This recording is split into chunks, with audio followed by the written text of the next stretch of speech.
Hello दोस्तों, मेरा नाम सिकंदर शर्मा है। मैं फर्स्ट ईयर एमबीबीएस स्टूडेंट हूँ एट सीएनएमसी कोलकाता। और आज आपके सामने मैं डिस्कस करना चाहता हूँ मेरी 7 ईयर की स्टोरी जो मुझे नीट क्लियर करने में लगी। हाँ, मुझे नीट क्लियर करने में 60 ड्रॉप लगे, आपने सही सुना। और देखो, ये 7 साल का जो पीरियड था वो मेरे लिए काफ़ी डिफिकल्ट रहा। ये टफ पीरियड था जिसके थ्रू मुझे गुजरना पड़ा। देखिए, सबसे पहली बात तो आपको पढ़ाई तो करनी ही करनी है, पर साथ साथ में जो सोसाइटी की तरफ से बैकलैश है वो भी आपको झेलना पड़ता है। और वो मैंने झेला इतने सालों। जितना भी सोसाइटी की तरफ से बैकलैश था वो सब मैंने झेला इतने सालों में। देखिए, बात क्या होती है कि जब आप नीट की प्रिपरेशन करते होते हैं तो सबको पता लग ही जाता है कि नीट की प्रिपरेशन कर रहा है। तो फिर आपसे जानबूझ के लोग पूछते हैं, हाँ भाई क्या कर रहा है, क्या कर रहा है। और जब आपका सिलेक्शन नहीं होता तो आप फेस नहीं करना चाहते लोगों को, और इतने साल के बाद अगर आपका सिलेक्शन नहीं हो रहा तो आप बिल्कुल भी नहीं फेस करना चाहेंगे।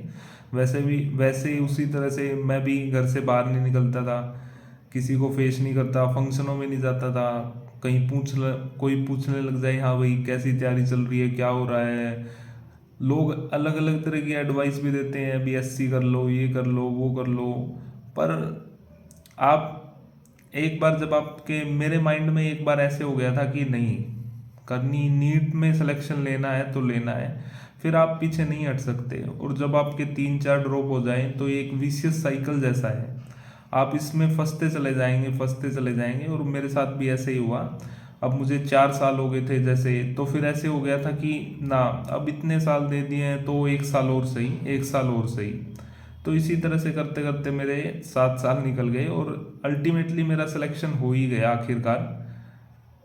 देखिए, इस टाइम के दौरान फैमिली का सपोर्ट तो रहता ही है। अगर फैमिली के सपोर्ट के बिना आप इतना नहीं कर सकते। फैमिली ने मुझे हमेशा सपोर्ट किया, और इस बात के लिए मैं थैंकफुल हूँ कि मेरी फैमिली ने मुझे हमेशा सपोर्ट किया। पर सबसे बड़ा पॉइंट होता है कि आप कभी भी खुश नहीं रह पाते इस पीरियड में। जैसे कि आप कुछ भी काम करते हैं तो बैक ऑफ द माइंड आपके ये चलता ही रहता है कि हाँ पेपर है, उसकी तैयारी करनी है। टेंशन में रहते हैं इंसान हमेशा उसको लेके, और मेरे साथ भी वैसा ही हुआ। और दूसरी बात, आप कभी भी अच्छे से कहीं भी नहीं जा सकते, फंक्शन में बाहर नहीं जा सकते, कहीं और नहीं जा सकते। आपको ये डर लगा रहता है कि हाँ भाई लोग पूछेंगे, लोग पूछेंगे। सोसाइटी की तरफ से जो भी बैकलैश होता है उसका उसकी चिंता आपको हमेशा रहती है। तो मेरे साथ भी ऐसा ही था।